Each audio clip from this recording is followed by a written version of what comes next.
Qu'est-ce que vous dites après Jean-Marie Le Pen est mort? Alors justement, je vais vous lire des tweets dans un instant. Des tweets, voilà, bien sûr, il y a des gens qui ont réagi, de Jordan Bardella, Louis Boyard, Éric Ciotti, Jean-Luc Mélenchon, Éric Zemmour, Jean Messia, voilà, et d'autres, même le communiqué de l'Élysée. On va le lire dans un instant. Mais vous, quand on vous dit Jean-Marie Le Pen est mort, qu'est-ce que vous dites, Olivier d'Artigol? C'est bien sûr une figure très forte de la vie politique française des 50 dernières années. C'était le dernier député de la 4e République encore en vie, vous vous rendez compte? Élu en 56.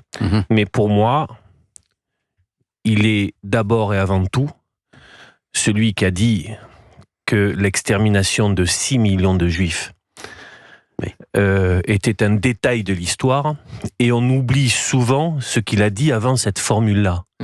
Il a dit: je ne dis pas que les chambres à gaz n'ont pas existé, je n'ai pas pu moi-même le vérifier, je n'ai pas spécialement étudié la question.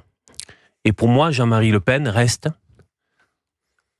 celui qui a prononcé ces phrases-là, qui sont des phrases indignes moralement. Et il a eu, jusqu'au crépuscule de sa vie, la possibilité à maintes reprises de présenter des excuses, de s'amender. Il ne l'a jamais fait. Ce qui a provoqué d'ailleurs la scission politique avec sa fille. C'est là-dessus qu'elle dit c'est pas possible. Bien sûr.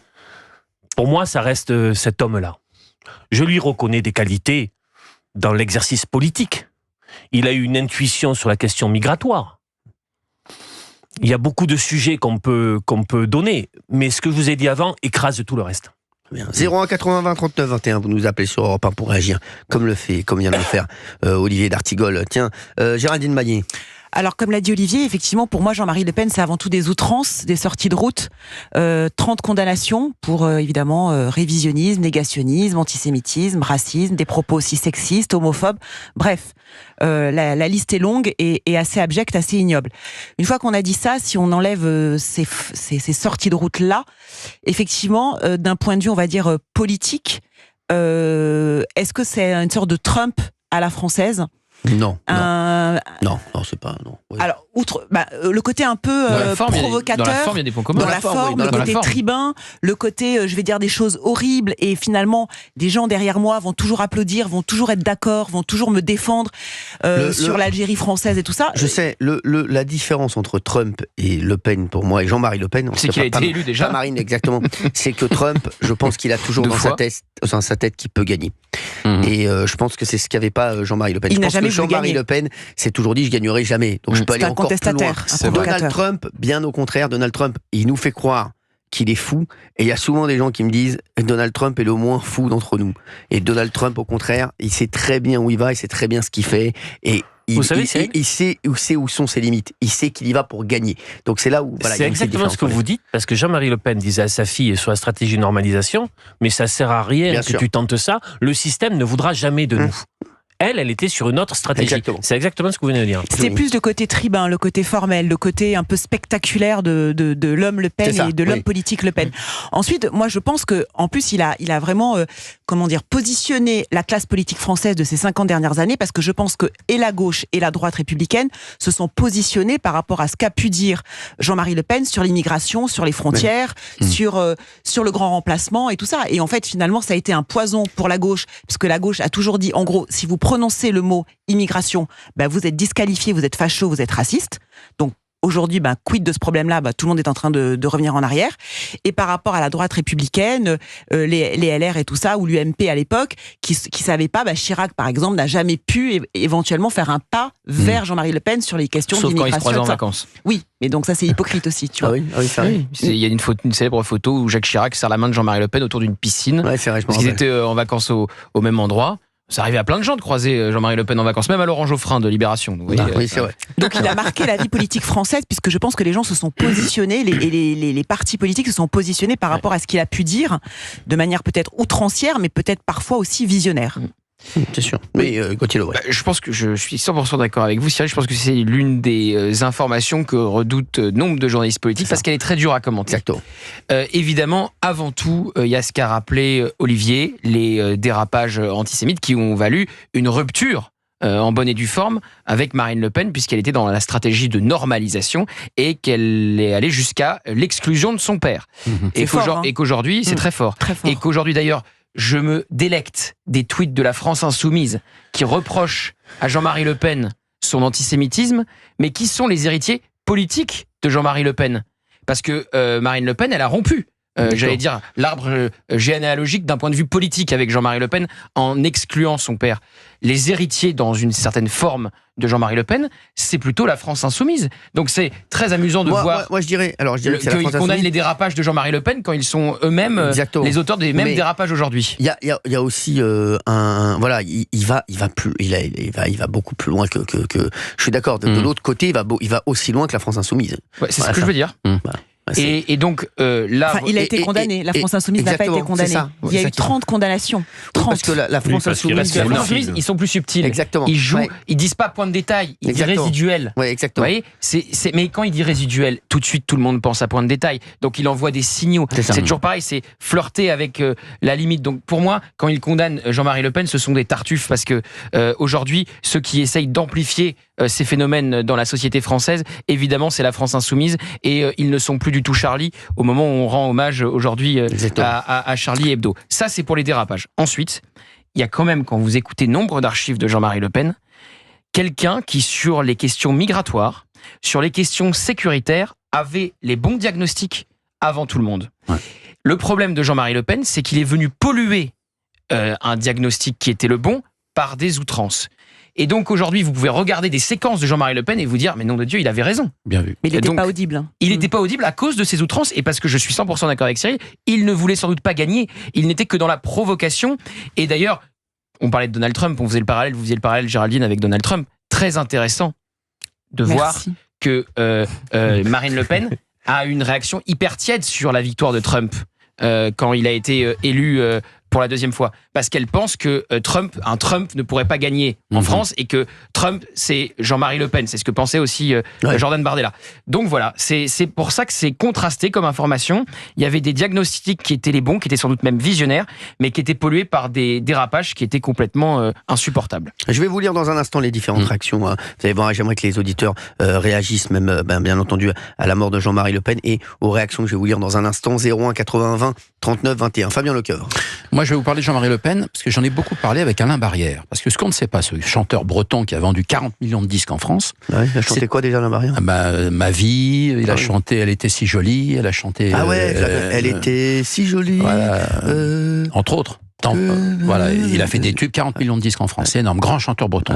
Et c'était son copain d'école à la Trinité-sur-Mer. C'est-à-dire que Jean-Marie Le Pen est né en juin 1928 et Alain Barrière est né en novembre 1935. Il habitait pas à côté d'un péage ?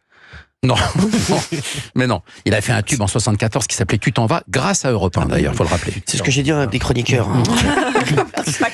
Et alors, à chaque fois qu'Alain Barrière me parlait de Jean-Marie Le Pen, politiquement, il s'en moquait complètement. Mais ça restait son copain de classe, parce que Alain Barrière n'avait pas de papa connu. C'était un marin de passage.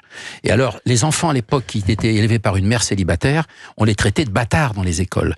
Les écoles à la Trinité-sur-Mer, quand il était enfant, il y avait plusieurs classes. La maîtresse d'école faisait l'enseignement à plusieurs niveaux de classe. Donc, le Jean-Marie Le Pen, qui avait 7 ans de plus qu'Alain Barrière, dès qu'on traitait Alain Barrière de bâtard, il arrivait, Jean-Marie, et il défendait son copain, et il frappait le type qui avait traité son copain Alain Barrière de bâtard. Et donc, c'est le souvenir qu'il a toujours gardé. Un beau témoignage. Non, mais c'est important de le savoir, ça change en tout cas souvent des autres. Et puis, je peux parler d'un autre chanteur qui s'appelle Marcel Mouloudji. Marcel Mouloudji, bien sûr. Mouloudji, qui était voisin à Montretout, à Saint-Cloud, avec Jean-Marie Le Pen. Et souvent, quand ils avaient rien à faire l'un comme l'autre, ils passaient les après-midi ensemble à Montretout. Ouais.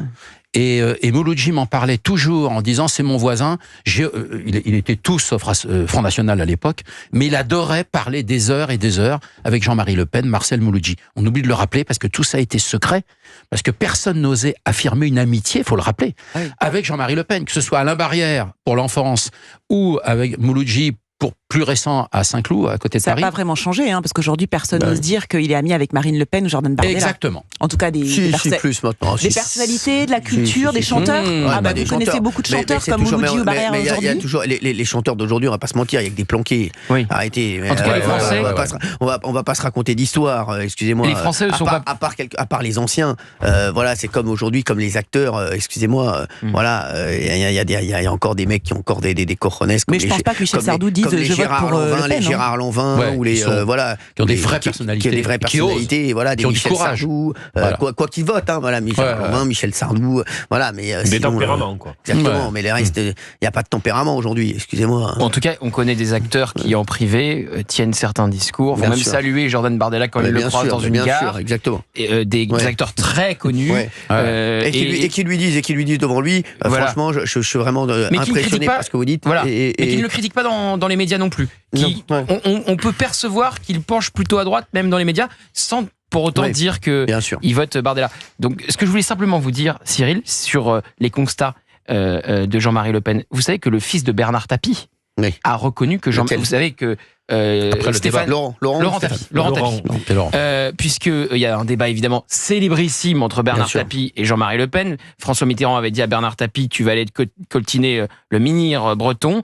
Et évidemment, célèbre débat où les deux sont excellents. C'est celui des gants de boxe. Voilà, c'est ça. Oui. Et le fils de Bernard Tapie, ça c'est avec Paul Amar, je crois. C'est Paul Amar. C'est Paul Amar, oui. A dit ensuite, sur le fond, c'est Jean-Marie Le Pen qui avait raison, c'est mon père qui avait tort. Ah ouais, c'est fou. C'est fou. Ah ouais. Laurent Tapie qui a dit qui est excellent, Laurent Tapie d'ailleurs, qui est un garçon exceptionnel. Mais donc vous voyez, c'est en fait Jean-Marie Le Pen, tout était dans la forme. Exactement. Et les dérapages antisémites. Bien sûr. Mais sur le fond, aujourd'hui, quand on regarde quels sont les principaux problèmes de la société française. C'est pour ça que cette actualité est compliquée à décrypter. Je suis 100% d'accord avec Olivier. Tout est écrasé quand vous dites que les chambres à gaz, c'est un point de détail de l'histoire. Mais vous aviez en même temps quelqu'un qui a fait des constats que personne d'autre ne voulait faire et qu'aujourd'hui, on reprend de Bruno Retailleau à Marine Le Pen en passant par Jordan Bardella. Excellente interview de Bruno Retailleau dans Le Parisien aujourd'hui. Oui. Franchement, je vais vous dire, il a encore un truc, Bruno Retailleau, c'est une petite parenthèse, qu'ont perdu énormément de politiques, c'est que il dit des choses que des autres ont déjà dit, mais sauf que quand c'est Bruno Retailleau qui le dit, on le retient et c'est repris. Il est encore écouté par les Français, il est encore écouté. Il est encore entendu. Parce qu'il n'y a pas de procès le concernant d'insincérité. Non mais c'est ça. Et pour d'autres, d'opportunisme. Je vais vous dire, l'interview dans Le Parisien est excellente. Aujourd'hui, vous avez vu d'ailleurs, tout le monde a repris des morceaux de l'interview de Bruno Retailleau dans Le Parisien. Donc c'était une petite parenthèse. Parce que aussi, c'est ministre de l'Intérieur, il dit que la menace terroriste n'a jamais été aussi forte. Exactement. Donc ça fait peur. Mais c'est sûr. Bien sûr. Oui, vous vouliez dire quelque chose, Olivier. On est sur quoi? Sur Retailleau? Non, on est revenu sur Le Pen. Non, mais il sera intéressant en effet de regarder l'ensemble des réactions politiques, et y compris de regarder la manière dont les Français, de toutes générations confondues, réagissent à cette actualité. Oui. C'est-à-dire, moi, pour ma génération et pour ma sensibilité politique, je vous ai dit ce que ça représentait. Pour la jeunesse, je ne sais pas si véritablement il est identifié ou pas. Il me semble peut-être, mais et il est intéressant aussi de voir comment, dans ce qu'on appelle la famille nationaliste, disons toute sensibilité politique confondue, certains parleront de lui un peu, beaucoup, passionnément ou pas. Il faudra voir ça aussi de près, parce que il faut pas oublier que pour certains, vous vous souvenez de la manière dont Jordan Bardella avait répondu à une question relativement simple, est-ce que Jean-Marie Le Pen était antisémite ou pas? Il s'est retrouvé un peu dans l'embarras pour y répondre. Oui. Donc, il sera intéressant de voir les réactions politiques. Mais il a réagi, on a déjà pas mal. Il a réagi, Jordan Bardella. Bien sûr qu'il a réagi, Jordan Bardella. Je peux vous lire ce qu'a dit Jordan Bardella. Jean-Marie Le Pen est mort, engagé sous l'uniforme de l'armée française en Indochine et en Algérie, tribun du peuple à l'Assemblée nationale et au Parlement européen, il a toujours servi la France, défendu son identité et sa souveraineté. Je pense aujourd'hui avec tristesse à sa famille, à ses proches et bien sûr à Marine, dont le deuil doit être respecté. Donc voilà, il est plutôt solennel et un hommage. Oui, exactement. Solennel et un hommage. Mais même le tweet de Bruno Retailleau, excusez-moi, c'est un tweet assez digne. Aujourd'hui, une page de l'histoire politique française se tourne. Quelle que soit l'opinion que l'on peut avoir de Jean-Marie Le Pen, il aura incontestablement marqué son époque. J'adresse toutes mes condoléances à Marine Le Pen et à ses proches. c'est... Excusez-moi, c'est assez digne. Hein, c'est assez... Ouais, mais tu vois, même sur le tweet, je suis désolé, après vous allez dire que je suis fan de Bruno Retailleau. Je suis désolé, Bruno Retailleau, même sur le tweet, je trouve. Et François Bayrou, la présidence de la République, c'est très sobre. François Bayrou aussi. François Bayrou, c'est très sobre. Il parle au-delà des polémiques, qui étaient son arme préférée et des affrontements nécessaires sur le fond. Jean-Marie Le Pen aura été une figure de la vie politique française. On savait, en le combattant, quel combattant il était. Il a vraiment besoin du RN. Hein. Bien sûr. Je pense qu'il le pense. C'est pas un argument complètement faux. C'est Géraldine. Il doit le penser et c'est pas inutile. Oui, c'est pas inutile. Bien sûr. C'est vrai. Très bon argument. Fait beaucoup de politique, Géraldine. Hein. C'est Elle est excellente, Géraldine. Elle est pas mal, Géraldine. Elle est excellente. Oui, finalement. Et pourquoi finalement il est fou, lui. Je vous rappelle que je suis une remplaçante et que d'habitude je cire le banc. Non, regardez l'autre. Fabien Leclerc, on dirait Mathieu Valbuena. Non, mais sans rigoler, qui sort du bus. Il n'a pas une sextape ou... Non, oh là, s'il avait une sextape. Non, c'est pas mon style. On verrait que le sexe, on verrait pas la taille. Ça, c'est sûr. Appelez-nous 01 80 20 39 21. Ça, j'ai fait un petit peu le tour des réactions. Après, on va prendre des auditeurs en ligne, bien entendu, sur la mort de Jean-Marie Le Pen. Et c'est vrai que c'est compliqué, comme je le disais il y a un instant, de réagir à la mort de Jean-Marie Le Pen. Regardez, tout le monde a démarré par au-delà des outrances, malgré voilà les dérapages. Donc c'est vrai que tout le monde démarre un peu comme ça. Hein. Alors je vais vous en lire quelques-uns. Forcément. Tiens, je vais vous lire d'abord le communiqué de l'Élysée. Jean-Marie Le Pen, cofondateur et premier président du Front National, est mort le 7 janvier à l'âge de 96 ans. Alors ils ont fait une petite bio. Né en 1928, Jean-Marie Le Pen fut député à 3 reprises. Pour eux, c'est Wikipédia. Il fut présent au second tour de l'élection présidentielle, à l'issue duquel il remporta 17,8% des suffrages. Je pense que le mec qui a écrit ça, il est allé sur Wikipédia, il s'est pas fait chier. Figure historique de l'extrême droite, il a ainsi joué un rôle dans la vie publique de notre pays pendant près de 70 ans, qui relève désormais du jugement de l'histoire. Le président de la République exprime ses condoléances à sa famille et à ses proches. Bon. Neutre. Voilà, neutre. Non, ils ont fait une bio. Hein. Ils ont fait une bio. Ils ont fait une bio. Ils sont pas fait chier. Mais vous, Cyril, vous aviez rencontré Jean-Marie Le Pen avec Éric Nolot et Karim Zeribi. Je m'en souviens. Exactement, je vais vous en parler. Oui. Vous savez, je fais encore partie de l'émission. Non.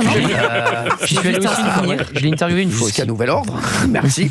Il y a Sébastien Chenu qui a dit: la disparition de Jean-Marie Le Pen est celle d'un immense patriote, visionnaire et d'une incarnation du courage. C'est aussi la disparition d'un homme d'une immense culture qui a porté l'espoir des millions de Français. Il aimait la France, il est entré dans son histoire. Donc François Bayrou l'a dit. Tiens, Éric Ciotti. Jean-Marie Le Pen était profondément français et a servi la France avec passion. Ça dit pas lui, c'est aussi, c'est plutôt. Mais pensez-moi à sa famille, Marine, Yann, Marie-Caroline et Marion. Il a cité tout le monde, Éric Ciotti. J'appelle à respecter la dignité et à l'intimité de sa famille en cette période de deuil. Louis Boyard. Jean-Marie Le Pen est mort. Il ne mérite aucun hommage. Toute sa vie, il a craché sur les exilés, les femmes, les personnes musulmanes, juives, LGBT. Nos pensées doivent aller vers les personnes qu'il a haïes. Continuons le combat pour que son idéologie le suive dans sa tombe. Ce qui est intéressant avec ce tweet, c'est donc il aura fallu la mort de Jean-Marie Le Pen pour que Louis Boyard pense à la communauté juive. Exactement. C'est intéressant. C'est vrai. Non, mais c'est vrai. Il serait intéressant de regarder ce que va faire Louis Boyard sur l'élection de Villeneuve-Saint-Georges. À suivre de près. Oui, il va être maire, il va être élu maire. Vous pensez qu'il va être élu maire ? Il a fait 60% aux législatives dans cette commune, donc il a toutes les chances d'être élu maire. Ouais. C'est bien, mais tant qu'il est maire, il n'est pas député. Non, il sera plus député. C'est mieux qu'il soit maire. Il sera dans sa ville. Il va être dans sa ville, il faut vous dire. S'ils le veulent, qu'ils le gardent. Qu'ils le veulent, qu'ils le gardent. Qu'il reste à Villeneuve-Saint-Georges, mais franchement. Au moins, on se retrouve. C'est vrai qu'il aura plus l'hémicycle pour faire ses interventions médiatiques à la télévision, etc. Quand il y a les questions au gouvernement. Qu'est-ce qui coûte le plus cher, insulte à un maire ou insulte à un député ? Je crois que c'est le même tarif. Essayez quand il sera maire et vous nous direz. Alors on se retrouve dans un instant sur Europe 1.